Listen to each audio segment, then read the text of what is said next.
Hi అండి, అందరికీ నమస్కారం. నేను మీ హేమని. నేను ఇటీవల కాలం మీడియా వల్ల నేను చాలా సఫర్ అయ్యాను. మీడియాతో 3 స్టేట్స్ మీడియా పీపుల్తో యుద్ధం చేస్తూనే ఉన్నాను ఇంకాని. ఓకే, ఇప్పుడు నాలాంటి మూర్ఖురాలు చదువుకోలేనిది అనుకోండి, నేను ఏదన్నా మాట్లాడొచ్చు, ఏదన్నా తెలియకుండా తప్పు చెయ్యొచ్చు. మీరు చదువుకున్న వాళ్ళు, మీడియా వాళ్ళందరూని, జర్నలిస్టులందరూని సంస్కారవంతులు. మీరు అడిగే క్వశ్చన్స్ ఏంటండి? మీరు ప్రచారం చేసే న్యూస్లు ఏంటి? ఏమైంది హేమకు పొద్దున్నే మొదలుపెట్టింది అనుకుంటున్నారా? మంచు లక్ష్మి గారిది చూశానండి. మూర్తి గారు ఆ క్వశ్చన్ ఏంటండి? ఈ వయసులో ఈ డ్రెస్సులు, బాడీ షేమింగ్ ఏంటండి అసలు? అసలు అలాంటి క్వశ్చన్స్ అడగొచ్చా? ఏది అడగాలి, ఏది అడగకూడదు, అది నిజమా అబద్ధమా ఏమి లేదు. సుమా గారు యాంకరింగ్ చేస్తూ సరదాగా మీరు చాలా లేట్ చేశారు, ఈవెంట్ అయిపోవాలి అనే ఒక మంచి ఉద్దేశంతో నవ్వుకుంటూ మీరు భోజనం లాగా చేయకండి, టిఫిన్ లాగా చేసి రండి అని సరదాగా అన్నారు స్టేజ్ మీద. దానికి ఒక జర్నలిస్ట్ గారు సీరియస్ అయిపోయి, సుమా గారు మీరు ఈ మాట అన్నారు, మీరు ఈ మాట వెనక్కి తీసుకోండి అంటే, సరే సార్ మీరు భోజనంలా చేశారులేండి, టిఫిన్ లానే చేశారులేండి, ఏదో సరదాగా అంది ఆవిడ. అంటే ఇవే తగ్గించుకుంటే మంచిది అంటున్నారు. మరి మీరెందుకు తగ్గించుకోరు సార్? మీ నోటికి ఏదొస్తే అది అడుగుతూ ఉంటారా? నిజాల అబద్ధాలు తెలుసుకోకుండా న్యూస్లు ప్రచారం చేస్తూనే ఉంటారా? ఇది ఎంతవరకు న్యాయం? ప్రేమ, నువ్వు కూడా ఒక లేడీవి. ఇలాంటి వాళ్ళు మాట్లాడినప్పుడు, అది మీ అసోసియేషన్ లో నువ్వు ప్రెసిడెంట్ గా ఉన్నావు, ఆయన కూడా ఒక బాధ్యత గల పదవిలో ఉన్నారు మూర్తి గారు. సో ఇలాంటి మాట్లాడినప్పుడు మీరు ఎందుకు మాట్లాడరు? ప్రేమ ఏంటండి ఆ క్వశ్చన్స్ ఏంటండి? అట్లా ఎట్లా అడుగుతారండి అని మాట్లాడరా? గతంలో కూడా మీ ఇండస్ట్రీలో లంజులు లేరా అన్నాడు ఒక ఆయన. దానికి మంచు లక్ష్మి గారు, నేను, ఇంకొక ఆర్టిస్టులు అందరం కలిపి అలా ఎలా మాట్లాడతారని మా హీరోలు మేము అందరం వచ్చి మాట్లాడితే, ఆ రోజు మా మీద కేసులు పెట్టారు. రివర్స్ లో మమ్మల్ని కోర్టుకు పిలిచారు. ఆ రోజు మా మూవీ ఆర్టిస్ట్ అసోసియేషన్ నరేష్ గారు వీళ్ళందరూ ఎందుకు మీడియా వాళ్ళతో మనకి హేమ అవన్నీ వద్దులే రండి అని చెప్పి కాంప్రమైజ్ చేసి కేసు తీసేశారు.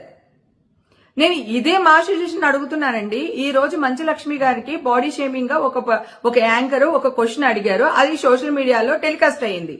మా అసోసియేషన్ ఏం చేస్తున్నారండి?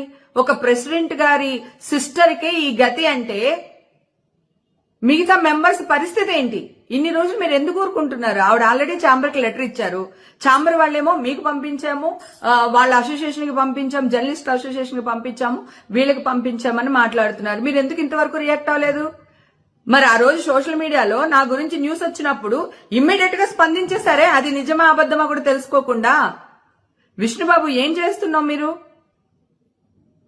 ఇవాళ మీ సిస్టర్కి అయింది, రేపు ఇంకొకరికి అవుతుంది. మా నాళ్ళ గురించి ఎవరెవరినో ఎందుకు పనిచేయని వాళ్ళందరినీ తీసుకుని వచ్చి ఛానల్లో కూర్చోపెట్టి, ఈ వీడెలాగా ఆడేలాగా, వాడది వీడది, ఆడి డైరెక్టర్ ఉండడు, ఆ అమ్మాయి క్యారెక్టర్ ఆర్టిస్ట్ అయి ఉండదు, ఏదో ఒక ఆరా సినిమా చేస్తే కూడా సినిమా వాళ్ళు ఇలాగా, సినిమా వాళ్ళు అలాగని న్యూస్లు వేస్తూ ఉంటారు. ఇప్పుడు మీ సిస్టర్కే ఇది జరిగింది. బాబు, మా అసోసియేషన్ లో మీరు ప్రెసిడెంట్ గా ఉన్నారు, మీరు ఎందుకు ఇంకా రియాక్ట్ అవ్వట్లేదు?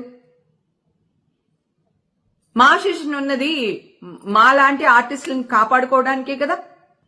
మీరు తీసేటప్పుడేమో టిక్మని తీసేశారు నన్ను. నాకు మళ్ళీ కార్డు ఇచ్చేటప్పుడు ఎంత, మీ ఇంటికి వచ్చాను, మీ ఆఫీస్కి వచ్చాను, నా అదృష్టం మీరు నాకు బాగా క్లోజ్ కావడం వల్ల, నేను మీకు దగ్గర అవడం వల్ల నేను రాగలిగాను. నాకంటే చిన్న ఆర్టిస్టులు ఉంటారు, వాళ్ళు మీ దాకా చేరలేరు. అప్పుడు ఏంటి పరిస్థితి? ఎవరు పడితే వాళ్ళది, ఏది పడితే అది అనేయడమేనా? గతంలో కూడా వేణుస్వామి అనే వ్యక్తి మన సమంత గారి గురించి, వాళ్ళ మ్యారేజ్ గురించి ఏదో మాట్లాడారు, లేకపోతే చైతన్య గారి మ్యారేజ్ గురించి ఏదో మాట్లాడారు.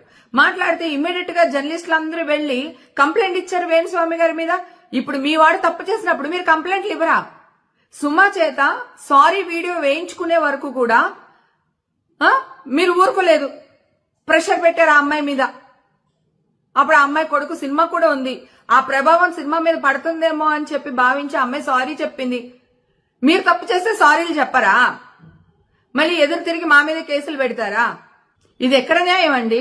ఇది చాలా అన్యాయం సార్. ఇక్కడ ఖండించకపోతే ఇలా పుట్టగొడుగులాగా పుట్టుకొస్తూనే ఉన్నాయి ఛానల్స్ అన్నిని. వాళ్ళు ఇష్టం వచ్చినట్టు తమ్నైల్ పెడుతూనే ఉన్నారు. తర్వాత ఇంకొక బర్నింగ్ విషయం అండి, గతంలో కూడా నేను మార్ఫింగ్ ఫోటోల మీద సైబరాబాద్కి వెళ్లి కంప్లైంట్ చేశాను. అప్పుడు ఆ వ్యక్తిని దుబాయ్ నుంచి పట్టుకొచ్చి అరెస్ట్ చేసి కోర్టుకు అప్పచెప్పారు. ఓకే, ఇప్పుడు మళ్ళీ ఈ ఇష్యూ జరిగిన తర్వాత ఎక్కువైపోయినాయండి ఇవి మార్ఫింగ్ వీడియోస్. ఎవరిని పడితే వాళ్ళని తల్లి లేదు, కూతురు లేదు, చెల్లెలు లేదు, మార్ఫింగ్ వీడియోలు చాలా పెట్టేస్తున్నారు. మేము మా పాటికి మాడిపోయిన మసాలా దోశ తింటూ మా ఇంట్లో మేము ఉన్నామండి.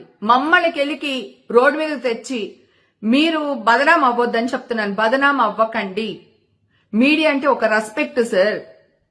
నిజ నిజాలు తెలుసుకుని వేయండి. మీరు మీ ఇష్టం వచ్చినట్టు చేస్తే మళ్ళీ మేము వచ్చి వాడిలా వేశాడు, వీడిలా వేసాడంటే హేమ వాడంటుంది, వీడంటుంది, హేమను బ్యాన్ చేయండి అని మళ్ళీ ప్రెస్ క్లబ్ లో వెళ్ళి మాట్లాడతారు. లేకపోతే ఇంకో ఆర్టిస్ట్ ఇలా ఉందని ప్రెస్ క్లబ్ లో మాట్లాడతారు. మీ చేసిన తప్పులు మీరు సరిదిద్దుకోకుండా మళ్ళీ మమ్మల్ని బ్యాన్ చేయాలని మాట్లాడతారు. మా మీద కేసులు పెడతారు. ఎక్కడికి వెళ్తుంది సార్ ఈ జర్నలిజం? ఏమనాలి? ప్రేమ ఇప్పుడు కూడా మీరు రియాక్ట్ అవ్వకపోతే, స్వప్న, ప్రేమ, ఇంకా చాలా మంది లేడీ యాంకర్స్ అందరూ ఉన్నారు, ప్లీజ్ ఇప్పటికైనా రియాక్ట్ అవ్వండి. నా ఆవేదన అర్థం చేసుకోండి. ఒక ఆడపిల్ల ఇంతవరకు సరే ఆ అమ్మాయి అలా అడిగింది, ఈయన క్వశ్చన్ చేశారు, అది ఎందుకు టెలికాస్ట్ చేశారు? అసలు ఎలా టెలికాస్ట్ చేస్తారు? ఆ అమ్మాయి వద్దండి మాట్లాడకండి అని చెప్పినప్పుడు మీరు అది ఎలా టెలికాస్ట్ చేశారు? లోకు అయిపోయామా? సినిమా వాళ్ళు ఎందుకండి అంత లోకు మీకు? విష్ణుబాబు ప్లీజ్ దయచేసి మీరు రియాక్ట్ అవ్వాలని కోరుకుంటున్నాను. అలాగే ఛాంబర్ వాళ్ళు కూడా వాళ్ళకి లెటర్ పంపించేసాం, వీళ్ళకి లెటర్ పంపించేసాం అని చెప్పేసి చేతులు దులుపుకోకుండా ఇప్పుడైనా న్యాయం జరిగేటట్టు చూడండి సార్ ప్లీజ్.